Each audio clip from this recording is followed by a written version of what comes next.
Motor back from TKM yesterday. I'm about to flip the camera around. We're gonna check this thing out. We're gonna take a couple things off of this. We're gonna mask this thing up and we're gonna put this thing through paint, and I will explain why we are gonna put this thing through paint. Let's flip the camera around and we'll check it out.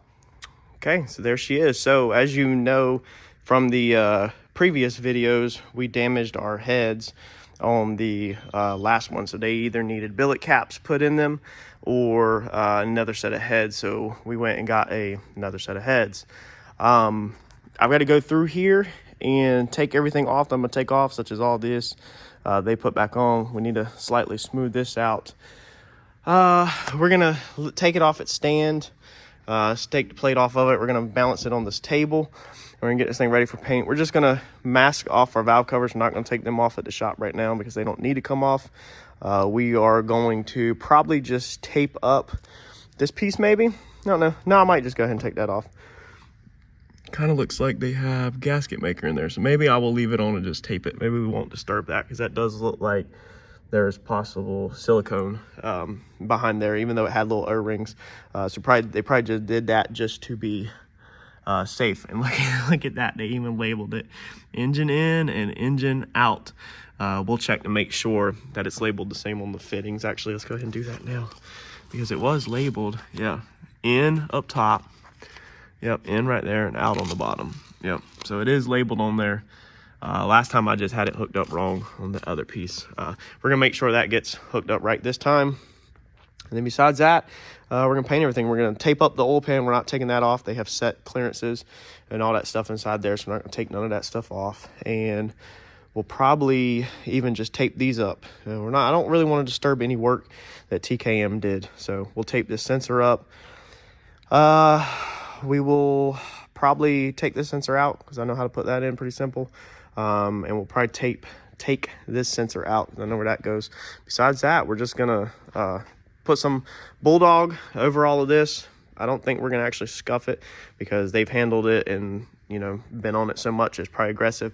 And the heads, since they are raw aluminum now, we do have to put some etching primer on them. So let's jump right into it because I want to go to the house. I want to get out of here and get this thing in this weekend, but I don't want to put it in like this because then I'm just gonna be mad at myself at a later date. This time we are painting all this stuff. I left this all taped last time, so I wasn't 100% sure. All that goes here is just a pulley. So there's no sense in not taping this or painting this. Just like all of this will get painted, and we'll just make sure we tape our threads up. So let's dive right into it.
Time sticking your tape, possibly. Here it is extremely cold today outside, so this motor has sat inside the bed of my truck in the shop, but it's still you know, metal takes forever to cool off. And then it's probably a combination also of there's no telling what TKM has put all over this motor, what kind of oils or contaminants or whatever has been on it. So I'm just taking some wax and grease remover, wiping it down. The tape stuck decent over there, but then up here it was having an extremely hard time to stick. It's having a hard time to stick around some of the valve covers, but a lot of that's due to just the temperature. I've been blasting the heat straight at the motor, but it is hard to work with the torpedo heater blowing at you. Also, to the touch, you can still, these things are still cool. So they're not like room temperature that inside your house would be. And when the stuff is cool, it has a very thin layer of like contamination. You can also see that this probably has some kind of grease or something on it. So tape doesn't stick good to that at all. So you got to get this stuff up to a warmer temperature for your tape to stick really good. That's what I'm doing, and combination of wiping it down with wax and grease remover, even though it's really hard to wipe a motor down. And then also I'm going to take the heat gun, and anywhere I'm having trouble getting it to stick, I'm going to bring it up to a way warmer temperature, bring the metal up to, you know, a warmer temperature so that the paint will stick to it. Man, I don't even know what's going on with that. I wonder if they did that, like did a surface over the face of it, or if I taped all that. I don't think I taped that. I bet they did. It's pretty interesting. It actually looks really good. I like that. But yeah, so combination of wiping it down and getting up temperature if you're in a cold environment to get your tape to stick will help you. All right, I am slap beat. We didn't get back with this motor last night until 9 o'clock, and the night before I worked till 11 p.m. and then I was up again last night till midnight doing some other research on some parts for this. We got this thing taped, and I went ahead and pounded a primer on. I wasn't trying to drag this video out because doing these steps, you actually have a lot of flash time. So let me flip the camera around and go over the steps after taping with you real fast to catch you up. So we've taped our motor all up. I have put scrap bolts in the thread holes instead of tape. Now you can roll tape up in the size of a cone. I did that in my original video. I went over how to paint this motor. It was the second video I think I ever did on this channel, so it was not the best of quality, but the information is there. So I rolled up tape into the shape of ice cream cones and stuck them in every hole on that one. I do that very often, but this one we have all of our bolts sorted here by size, and so I just grabbed my bolt bin and literally just started putting, you know, just screwing a couple turns in. You know, even if it's not the exact same thread, you know, just get it where it's just one little half turn in where it's hanging in there, not torqued in there. And just that way you don't have to roll up tape. So you can always do that if you have access to bolts, but you got to protect your threads. You don't want paint all up inside the threads or anything like that. After we got everything taped, I taped up the important stuff like on the exhaust down here. So on the exhaust, I literally just kind of free-handed tape. You're not really gonna see it. You just don't want it. Obviously, I have exhaust O-rings, so you don't want it on your O-rings. You don't want to cut your O-rings. You don't want to damage your O-rings, and you don't want to get paint inside your threads. Now, if you, obviously, you probably don't have O-rings. If you do have O-rings, then just protect them. But if you don't, on this step, just try to mask it up the best you can. You can always take a little Scotch-Brite or a razor blade afterwards and get the paint off, but you want to make sure your header's sealed tight, and you don't want to use the paint as part of the gasket. So you don't want paint on areas that there's going to be a gasket. Now, I actually missed this raw metal, so this should have been got with primer, but it wasn't got, and it ain't going to get got because I done poured the primer out. So I hit all my raw metal areas that I had. I did not scuff the block. I figured that this thing had went through probably enough abuse at TKM being handled and the parts washers and, you know, all that kind of stuff that I imagine is probably scuffed up enough. And we're going to throw some Bulldog, I think, over it just to be safe over top of all this. But you can definitely, when I first did this motor, I think I went in there and scuffed every freaking nook and cranny and all that, and just, I don't know. I'm in a rush. I'm actually rushing a ton today, and I'm not trying to sit there and do all that. These are, I think, going to be used as grounds. I went ahead and protected the threads, but I will come back, and after I paint it, I'll take the grinder and just gently grind the face of these so that all your grounds get a good connection.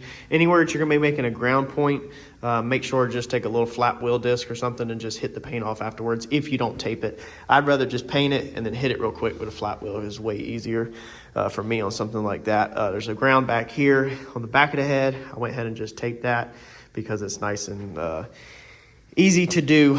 So we're gonna go mix our paint up. I do need to tape up this dowel pin. You don't want paint on your dowel pins because that will allow it to where it don't want to slide in good. On this primer, let me show you what I used and catch you up on that. I apologize on this. I've got a million things going on right now and I'm running around like a chicken with my head cut off, trying to balance paint in my motor. Plus I got customers. We've been closed for 3 hours. And since I was here, went ahead and put a customer on a test drive. So here's the primers that we're using. So this is going to be an Omni product. This is an MP170 epoxy primer. So your biggest thing is make sure you have an epoxy primer. This mix is 2-to-1 on it. It's actually been covered up. And here is the hardener for the epoxy primer, MP175, so epoxy primer catalyst. On your data sheet, make sure you get a data sheet with whatever primers you go with. It tells you everything for your product. Your product's probably going to be different than my product unless you just happen to have Omni, near where you're at. So it tells you your mixing ratio on this is 2-to-1, meaning 2 parts primer, 1 part hardener. We did not do this step right here. You need to allow it 15 minutes to sit before spraying it. So mix it in your painting cup and then let it sit in there for 15 minutes, then spray it. That's a very important step. Your next sheet will go over what PSI to spray at. I don't even pay attention to that, but it's there for you. And then it will tell you the flash time between 1 coats or 2 coats. It's going to show you between coats that 1 coat's 15 minutes, 2 coats 30 minutes, dry times on them, and then it also lets you know that the primers must be scuffed if it's allowed to sit more than 3 days. So you got a lot of times to work with this product right here. Is you can get this sprayed and then come back another day and do your actual paint work. So, but again, whatever epoxy primer you get, your epoxy primer bites to the metal. That's what actually makes the paint stick to the motor, is the epoxy primer, because it has chemicals in it that etch into the metal and then give you something to paint on top of. You don't have to scuff these primers before you paint. You can literally roll right over top of it. So we just let ours sit. It's actually been an hour now, but I got 3 days, remember. So we're gonna get our paint together, shoot right over it, no scuffing, nothing like that. I'm gonna dust some Bulldog over the whole entire motor. The Bulldog, we went over it in the past on this channel. It's just adhesion promoter. It just helps paint stick. Being I did not scuff this block down and I'm gambling this, I got a good feeling that it'll stick, but I'm still going to roll with adhesion promoter over everything first, just to help make sure that paint sticks to it. And you can pick this up pretty much anywhere at, I think, Advance, all that. You can get it in rattle can form. You can get it online. You can get it anywhere. I get it through my paint supplier. We've went over this a lot on the channel. I trust this a lot. So I think that's it on your primer step that catches you up. Tape, primer. If you're doing a brand new motor, you obviously want to beforehand pressure wash it, clean it, degrease it, make sure it's as clean as possible. Anything that you're painting, the steps of getting it clean is going to go with anything. So that's always there across the board on anything you're painting, obviously. You could scuff it up with just Scotch-Brite if you want. More than likely your motor is going to be rough enough where you're not going to have an issue if it's brand new or if it's not been painted before, and if you're using epoxy primers and stuff like that. So let me jump over to my paint color, because believe it or not, I don't even have 100% of the paint color decided yet. We're digging in the scrap bin on this one because I'm not trying to spend no money. And I actually have all of this candy. So we were going to paint this motor candy blue, some candy paint, but I don't have blue. All I have is orange and red. So we're going to move on to our hot hues colors. These are really, really beautiful colors. This is what the motor is painted now. It's a blazing copper. This is going to be mixed, your paint, reducer, hardener, so 16 to 16 to 1. I will mix that up here in a second, but we're going to use this Blue by You. I picked this stuff a while back. I think it's discontinued now. You might be able to get it off Amazon or eBay, but there's the part number if you want to try to searching it. So let's get this mixed up. Let's go throw some Bulldog on our motor and mix this and get this shot. On your Bulldog, you're going to follow your directions for use right there on the back. I'm not going to go over how, tell you necessarily to do it my way, because you should follow directions and listen to the product manufacturer. But me, what I do is I put it in my gun, I go in there, I shoot it, come back in here, mix my base coat, and rock and roll straight over top of it. Normally that's enough time. I'd say 5 to 7 minutes between coats. But again, if you're new to this, just follow the instructions from the manufacturer. Start doing these mixing ratios. This can get very rough. So 16, 16 to 1. There's nowhere in this paint cup that has a 16 to 16 to 1 column around the top. So all it means is that there's going to be 16 parts of your paint, 16 parts reducer, and then 1 part hardener. That's it. That's all that means. So we could divide this in half. Half of 16 is 8. So divide every column in half, and you would be 8 to 8 to 0.5. Okay, but the problem is that there's still no 8 to 8 to 0.5 column on here. So you could go off these parts right here. So you could go 8 right here. Okay, 8 parts paint, and then you could go 8 parts. Let's see, a reducer. So that would be up here to this 16, and then 1 part hardener, which would be up to that 17. But that's a lot of freaking paint. We don't need that much. So what I'm going to do is I'm going to use my smaller cup. This cup's way smaller. We're just going to hit this number 8 right here of paint, and then fill this up again with our reducer, and then just do 1 part hardener and mix it in a big cup, and that should be the right ratio. I'm sorry, not 1 part, half a part, because dividing everything in half, that should be the right ratio. Now, before we lay our blue down, I'm actually going to lay a silver down, because blue is one of them paint colors that is extremely transparent. So red is transparent, blue is transparent. If you laid a white down, that would be okay too, but silver is always a perfect go-to color for a drop coat if you need something and you're using up scrap like I'm using. If you laid black down first, then the blue would be darker. If you laid white down, the blue would be brighter. We're just gonna go with a silver because it's an excellent starter coat. All right, so now as you can see, we have a silver motor completely. Now, a lot of y'all are like, man, that looks good, I'd leave it like that. Nah, we gotta go a little bit higher in than just spraying on silver. Anybody can do silver with spray paint. So we're gonna do some base coat, beautiful blue. We've got the heat kicking to this booth. We're gonna let this thing dry out for 1 minute. We're gonna go mix our blue up, and then we're gonna start getting our blue on it. All right, so we have took our blue up to our number 8 line here on this little tiny cup, and then we are just gonna take this, pour this into a bigger cup, and then we are gonna take our reducer and fill our reducer up to the number 8 line. I'm gonna use the same cup. Makes it a little more tricky. If you have a clean cup, that's easier, but I just have to fill it up right to where the top of that blue is. And it's okay if you go over a little bit. All reducer does is literally what its name is it just reduces. So all it's gonna do is just make it more transparent and more watery. Like, we're gonna splash it, man. I think we're on the money right there. Look at that. We are close to the money. Let's see here, I'm also gonna take this and just stir this around in here so that my reducer can actually get the metallics off the side of the cup. I don't like wasting paint like this. I'll probably also mix my clear coat in here. Now what we're going to go ahead and do is we're going to use some clear coat hardener. I think this is what I used last time. It's my Omni 270 hardener. I think you can use any clear coat hardener, pretty much is what I was told. This stuff is, when I bought it, it was discontinued, so I had to make it work. But we're gonna go ahead with our hardener in this one because it's gonna be easier to see, and we're gonna go a little past the 9, being they said 1 part. I'm gonna go just a little extra. It's not gonna hurt anything. Now it's gonna be easier to pour versus pouring out that reducer and then trying to get it to just the little number 1 line. Sometimes that's harder to see. So there's our color, there's our base coat. Absolutely beautiful. This should match our fittings a lot better on all of our plumbing on the car. All right, so there is our first cover. Now, I don't have full coverage everywhere, such as right up in there. I don't know if you can see it, but the silver makes it so that it's not as noticeable versus having orange. And the silver also made it so that our block and our heads are the same color versus that would have been an orange, you know, background, and that would have been a silver background. So you can see I don't have as great a coverage back here on the head. I ran out of paint, but this is going to be on the back side of the motor, so it's not that important. I wanted to make sure up in here was covered good, and the sides, and if you're looking at the side of the motor from the car, I wanted that covered good, and then the front timing, cover, I wanted that covered pretty good, even though there's a ton of stuff that goes on this thing is getting covered up. So to make up for the last little bit of difference of everything that we did not get, or we might have get or missed, we're going to mix a little bit of this paint in with our clear coat. Let's go mix. All right, so the clear coat we are using is Glamour Clear.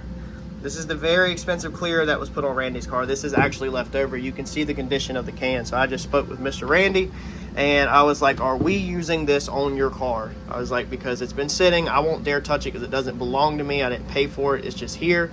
And he said that he will not dare put something that's been open for a year on anything, that we will be getting new clear coat for his car. So this is just a motor.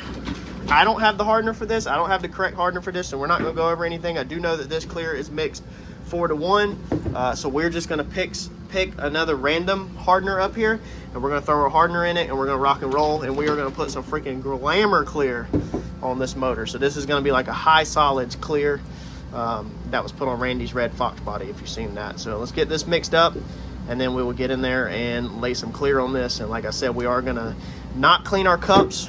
Man, that stuff's old. We're not gonna clean our cups either, and we're gonna put a little bit of paint in it so that it can have basically a little bit more tint to it to help cover any areas that we mixed. All right, and there is our final coat of clear over this whole entire thing. So it looks pretty good. Man, I wish I had the time to like smooth out the imperfections or all the little slag from manufacturing, you know, that come on the stuff, or all of this stuff up inside here. But man, it's just, these things get covered with so much stuff that you see the overall color, but you don't see the details necessarily of it on something like this. I mean, this thing just gets buried with lines and an intake manifold and everything. So it looks amazing when it's painted, but there's no reason to go over the top. So we're gonna let this thing dry out, get to the house, and hang out for a little while, go do dinner, and then I'm gonna come back later tonight and pick this thing up. Look at that though. It's pretty decent. I wish it all was slick like that. All right, so we'll grab this thing here in a little bit.